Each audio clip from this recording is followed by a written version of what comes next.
What we offer at Real Ships is the ability to work with us to develop the style in the boat that you're looking for. Once we've settled on the size, we basically give you a drawing that is a shell, and on the inside you tell us how you want to fill it up, and that's where you work with us and our interior designers and engineers to get the floor plan, layout, styling that you're looking for. We're not offering a plan A and B. We're offering the alphabet, basically, is something we like to say back at the yard. We're proud that we build in the United States. We have a hand-picked crew of the finest craftsmen and technicians, each one an expert in his field. They take a lot of pride in the work that they do. At Real Ships, our main goal would be safety, strength, stability. Obviously, you're going to be taking people in these boats to, the far reaches, some remote locations. Redundancy is very, very important to the way we build this vessel. She is a twin-engine vessel. In the twin engine, everything is redundant. The hydraulic system, which works off of either engine, will power the davit, the bow thruster, the fins. The vessel is built so well. Our exposed areas to the outside are minimal. Openings are minimal. So in a heavy seas, you will not have any problem with taking water inside the vessel. Well, the integrity and the structure is kind of overkill on it. It's either plasma or laser cut to get tight structural fits.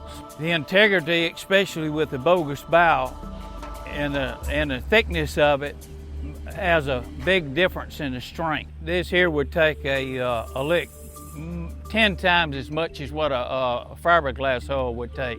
If you're making a passage, 50% of the time you might be traveling at night, so it's nice to know that you're going to have a steel hull that's going to be able to survive an unforeseen event that's lurking in the water ahead.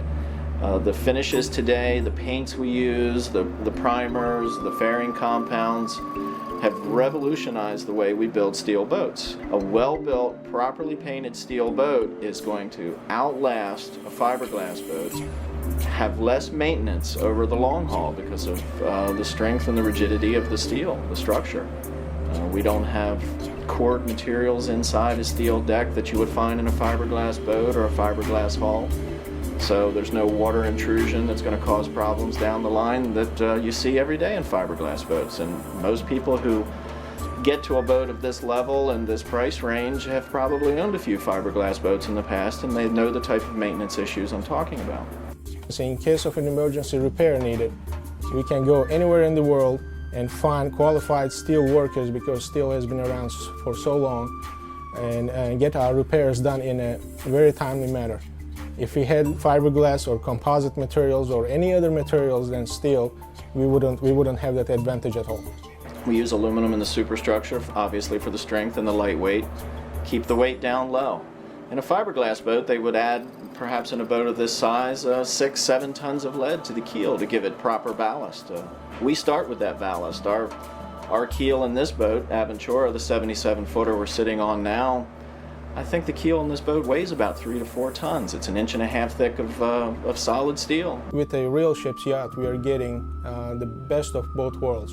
On one hand, we have a look of a fiberglass yacht, but on the other hand, we have the strength of steel hull, strength of aluminum house, and that will allow us to take our vessel anywhere in the world in confidence, without thinking about jeopardizing the structure of the vessel in heavy seas.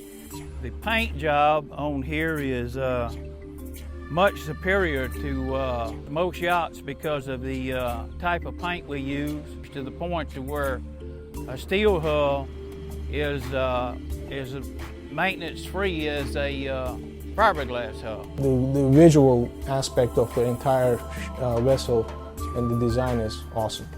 Aventura is a 77-foot steel-hulled passage maker built by us at Real Ships. She's 22-foot beam, draws about 6.5 feet when loaded. She weighs in at about 120 tons, 5,400 gallons of diesel fuel is carried in 6 tanks. She features a bulbous bow, integral keel cooling, pipe which is welded to the hull. She has fixed steel fins in front of the Westmar active fins as just an added protection and give you some passive stability while at way and at rest. We put our engines in what we call pod keels.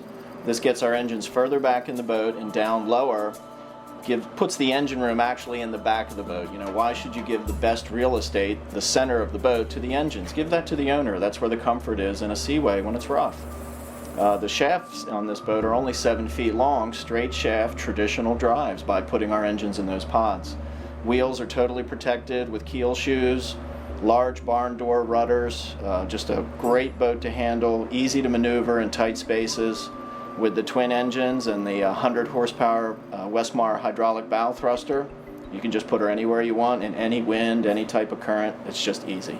People come up to the dock, you know, is she a 90-footer?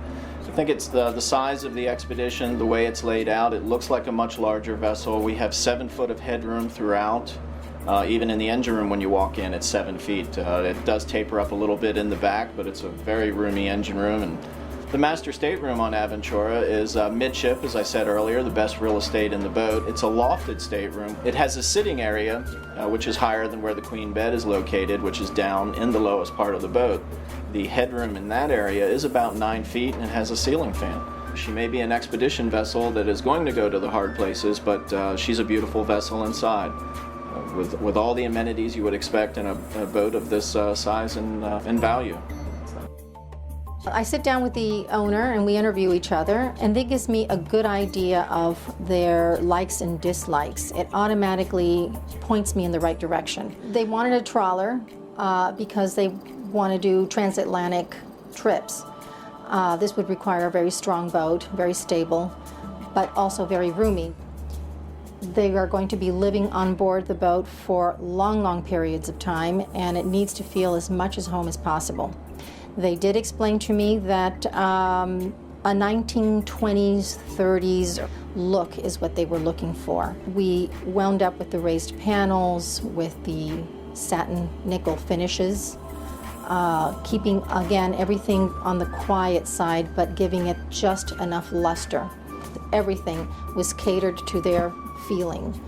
And in the end, when we put this all together, the owner was elated. He couldn't stop talking enough about it, and as a result, he's now coming back early from his vacation because he wants to spend more time on his boat during this holiday season. At Real Ships, expedition and the ability to go anywhere you want with the redundancy and safety that you need and you'll depend on goes hand in hand with luxury.